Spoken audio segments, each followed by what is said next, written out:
YTBC, what's the deal?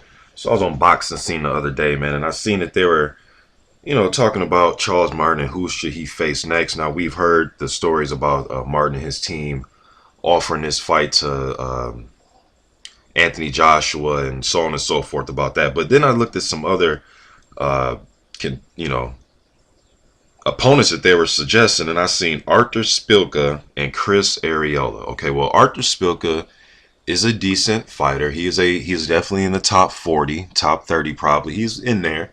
I don't know if you guys remember, but he was just knocked unconscious about 2 weeks ago. So I really don't want to see Artur Szpilka right back in another title shot, although a lot of people consider Charles Martin a paper champion.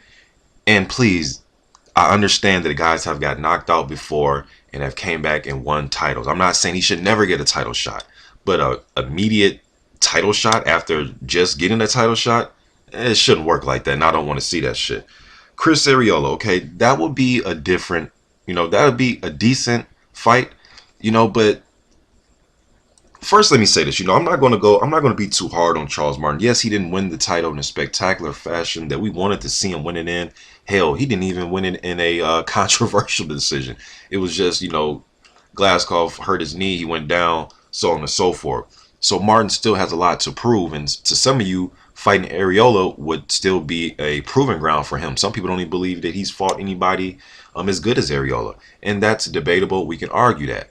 But my thing with Arreola, and I'm not trying to come down hard on Arreola, man. I'm really not. But how many times this dude gonna get a title shot?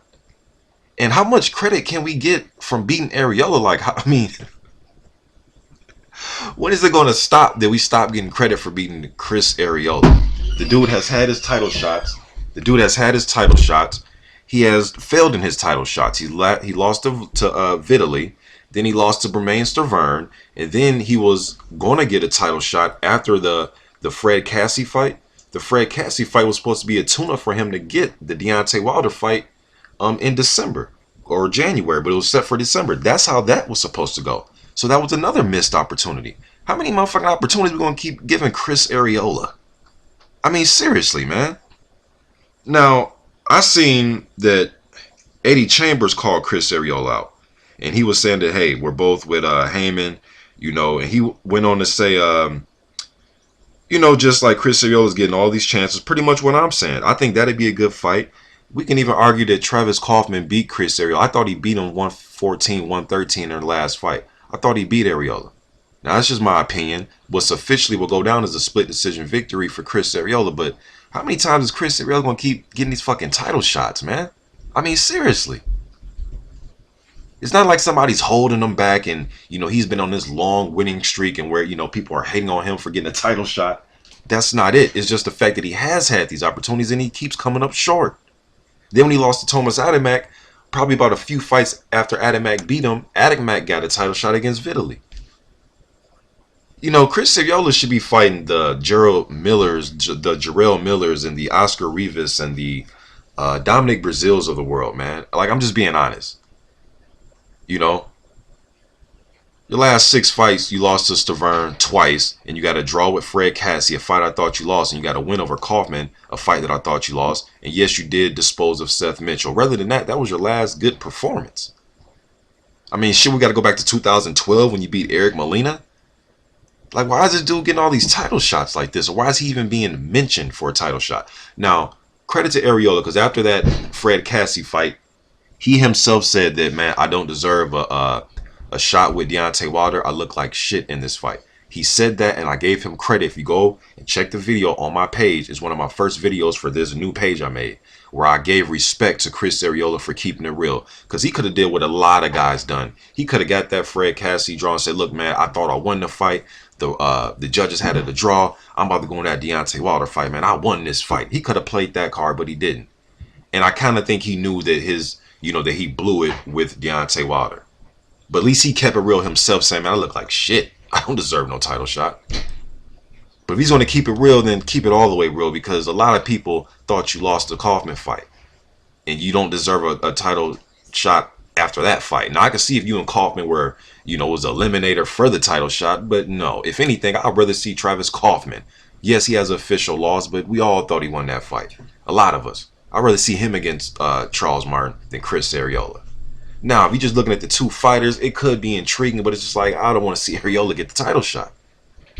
Why? There's, Arnold Jerichai is a guy that needs to come over here. He's 29-0. He needs to come over here and, I don't know, man, get an apartment or some shit over here in Vegas or LA or something. He needs to get him a title shot. At least get thrown in the mix, because just being 29-0 is not going to help. You got to come stateside and make it happen, man. Or you got to go to UK and make it happen over there. But Arnold Jerichai is a guy that I'm like, okay, I know somebody's going to mention his name. I know Joseph Parker tried to fight the dude and he turned the fight down. I really want to see if Martin does fight, Szpilka. Come on, man. The dude was just knocked unconscious. Yes, he did give Deontay Wilder some problems. Yes, he isn't the only guy that's been knocked out before to come back and win something. I'm not saying that, but I at least want to see the dude fight at least 1 or 2 times, man, before he gets back in there for a title shot. I mean, Jesus Christ, man. Artur Szpilka. Come on, Charles Martin, man. Don't do this. Like I said, I'm not giving too much flack. When Riddick Bowe beat Holyfield, who did he fight in his first joint? Was it first? No, it was Michael Dokes. And we know that Michael Dokes was, struggling drug addiction during then, so on and so forth. He had been beat by Ruddock and Holyfield. Did he lose to Coetzee? I believe he lost to Coetzee. So we understand that. Then Riddick went to fight Ferguson after that. Jesse Ferguson. One thing I say about the Ferguson bout is Ferguson got an upset victory over Ray Mercer. That's how he earned that title shot. Holyfield, when he won the Undisputed Crown from Douglas, his first shot was supposed to be against an old, over-the-hill George Foreman, which he was old. He was over the hill. He wasn't in his prime, but he went on to have success after the fight. But that was perceived a cherry pick by Holyfield to fight Foreman. And then he fought, Cooper and Holmes. Moore, same thing. When he won it from Holyfield, didn't he fight Foreman? And he got upset. So I understand, you win the championship, you get a nice little defense or 2 under your belt to get your resume and your name out there. Okay, I understand, but Artur Szpilka, Chris Arreola. I guess the Chris Arreola isn't that bad, but it's just the fact that me of just knowing how many times we're going to give Chris Arreola a title shot. Just my opinion. YTBC. I'm out.